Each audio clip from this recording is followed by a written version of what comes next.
Hello everyone, welcome to our channel. আজকে দেখাবো ফোনে কিভাবে হার্ড রিসেট বা ফ্যাক্টরি রিসেট দিতে হয়। এই হার্ড রিসেট বা ফ্যাক্টরি রিসেট যেটাই বলি না কেন, এটা দিলে কিন্তু আপনার ফোনের সব কিছু ডিলিট হয়ে নতুন কেনা ফোনের মতো হয়ে যাবে। তাই নিজ দায়িত্বে রিসেট দিবেন। এই হার্ড রিসেট বিভিন্ন কারণে দিতে হয়। অ্যাপ লক পাসওয়ার্ড ভুলে গেলে, রিকভারি করতে না পারলে হার্ড রিসেট দিতে হয়।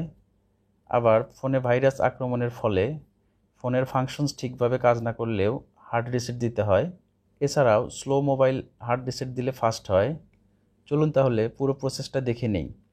প্রথমেই আপনার ফোনের সেটিংসে যাবেন, এরপর নিচের দিকে স্ক্রল করবেন। আমার ফোনটা দেখুন অনেক স্লো কাজ করছে।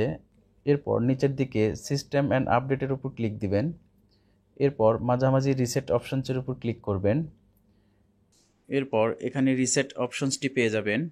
তবে এই রিসেট সেটিংস অপশনসটি খুঁজে বের করার জন্য সবথেকে ভালো বুদ্ধি হচ্ছে আপনি আপনার ফোনের সেটিংসে প্রবেশ করবেন। এরপর একদম উপরে দেখতে পারবেন সার্চ অপশনস রয়েছে। এইখানে রিসেট সেটিংস লিখে সার্চ করে দিবেন, বা রিসেট লিখে সার্চ দিলেও আপনার ফোনের যেখানে রিসেট সেটিংসটি থাকুক এখানে শো করবে এবং সেখান থেকে আপনি রিসেট সেটিংসে অ্যাক্সেস করতে পারবেন। আমি দেখুন এখানে রিসেট সেটিংসে অ্যাক্সেস করছি। এই যে এখানে দেখুন রিসেট সেটিংস অপশনসটি চলে এসেছে। এখন চলুন আগের প্রসেসিংয়ে ফিরে যাই। এরপর রিসেট ফোনের উপর ক্লিক দিবেন।